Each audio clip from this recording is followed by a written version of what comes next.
showing up, not just with your presence, but with your hearts. I want to take a moment to talk about something that too often is with silence. The role of men in this movement to end sexual assault is very important. And we all know somebody, whether they were a family, friend, colleague, who may have gone through this traumatic experience. We must stand up and work together to stop these incidents from happening. Because the truth is, we can't just be bystanders in this fight. We have to speak up and not stay silent. What matters is the most is that we listen, we learn, and we stand up and help each other. This moment is about responsibility. It's about noticing and reporting before it's too late. We do check in on our friends and family and colleagues. We have to do that. We must respect one another and have the decency to help each other. And most importantly, it's about helping the survivors, relieving them as they speak, supporting them when they heal, and standing beside them because we are all in this together. We must break the silence. We must work in unity. Thank you, Angelique, and the community for this amazing, amazing event. Eric Zula, you're awesome. My publicist, Freddie K, is in the room. I want to thank my mom and dad and God and Jesus Christ. Let's take a moment to bow down in silence.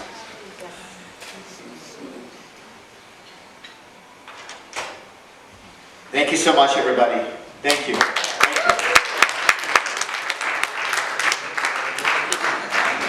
Thank you so much, James. You know, it takes a real man to say what we must do as a man to stop this issue and take a part in it.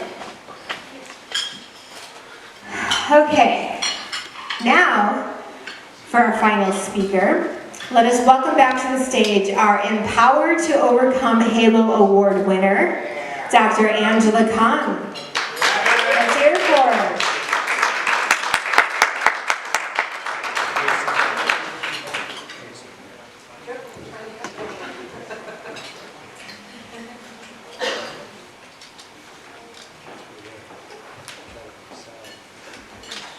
Okay, I love this bright light in my eyes.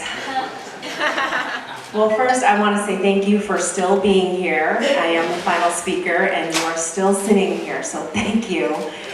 I'm excited to share my message tonight and I want to keep you guys awake, so tell me if I'm boring you. So good evening, everyone. Thank you for having me. It's such an honor to be here tonight among such courageous hearts, survivors, advocates, and those who have turned their pain into purpose, such as myself. It's an honor to be here not only as Mrs. Asia USA, but as a survivor, a different kind of sexual violence.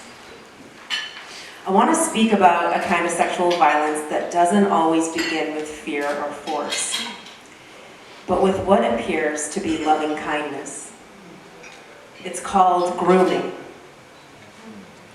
I was 15, and I was born an Asian American raised to be silently obedient and ready to please. The person who harmed me was someone close, someone I trusted, and actually, my sister's older boyfriend. That's what made it so confusing. He kept saying, "I chose the wrong sister. You're the prettier one."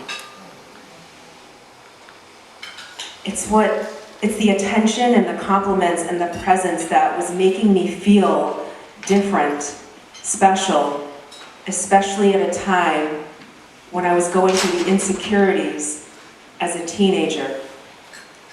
And as a professional ice skater, at the time, a very competitive ice skater, I was going through a sad downfall in my competitive career. And so something like this could just hook and sink me. So it does start with attention, you know, sometimes gentle, flattering, seemingly harmless. I thought, he's my brother, so this is safe. But slowly, the lines blur. It turned into something else, a manipulation I couldn't recognize at the time. My boundaries were tested, pushed, and eventually dissolved. But because it didn't look like violence, I didn't have the language for it. What do you say? How do you talk about it? I couldn't speak of it. He was still with my sister after it all. I lost my ability to connect with my family. I was fearing everything. My body image, the eating disorders that I got into, the suicidal depression, the panic attacks. I couldn't leave the house. It went on for 13 years and beyond. It was 13 years later that I realized the light bulb went off, that I had suppressed it for this long, that I wasn't myself, that I wasn't the same light, the same person, the same personality. I was broken and afraid. At the age of 26, after years of suicidal depression, I said to God, if you're really there, please tell me what to do. I didn't grow up with religion. I didn't know God or any form of religion. But the way he answered me was the first time I channeled. I picked up the phone. I called my cousin who moved to LA 5 years before. And from the East Coast, I said to her, guess what? I'm moving to LA. And she was so excited, and I was alarmed at what I had just said. I guess I was moving to LA. My life completely pivoted. It took a spiritual path, a journey of trust, of faith, that I was completely mentally disturbed, broken, emotionally not capable of being a true adult in this world, but hiding behind the facade of someone who had it all together. I left my family. In fact, I had to divorce them because they were not there for me. My mom was a sexual violence victim herself by her own father. And her mom was raped by the same man, is how she came about. You see, sexual violence can come in so many forms, but if it's not resolved, it continues and continues into the next generation. I am here to stop that. I'm here to say thank you.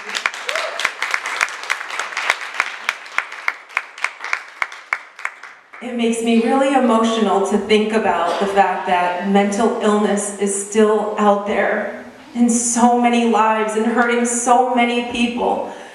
Because for me to be here today as Mrs. Asia USA and a physician, a Chinese medicine physician, living a life that I could only imagine being mentally sound, emotionally resilient and confident today, standing here speaking in front of you, this is all a dream. That I am here, I survived, and nobody even knew what I was going through. Nobody understood until I was at the deathbed of my mother, who I finally reconciled with, whom I prayed for, the one who said, don't talk about your God to me. The one who said when I told her I was depressed, you don't think I don't get depressed? The one who suppressed me further because she hadn't dealt with her issues. This is the true epidemic today. The shame that we hold in and the pain that continues even into our marriages and our partnerships and relationships, because deep down we're still victims. I say today, I am not a victim. I'm happily married to my husband, Trent Miles, over here, whom is so patient with me because I am still working through. I'm still working through the flattery he gives me. And how many times have I told you, Trent, stop flattering me. I hate it. I don't do that anymore. Last year I walked across the stage, shame-free, okay with my beauty.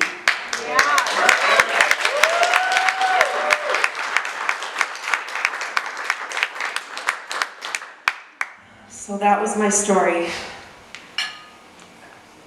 I have dedicated my life to healing myself because the purpose that I have been placed on this earth is to heal others through that experience and that wisdom.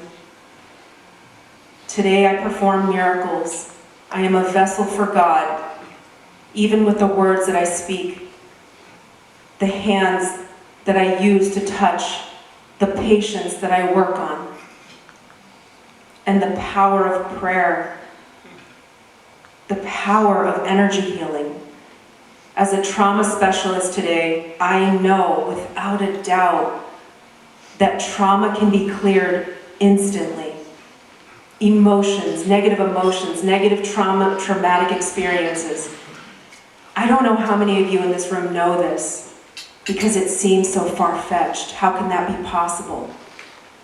But I am a trauma specialist who knows and can prove with countless experiences with patients that their traumas have been cleared in one session. And I share this today as the CEO of Angela Kung Acupuncture and Wellness Center, which is a sacred haven of 3,000 square feet for people to come in or work with me remotely as an international healer to get the healing that they didn't even know was possible, to resurrect their souls and their relationships, and to find that they can thrive in their life again.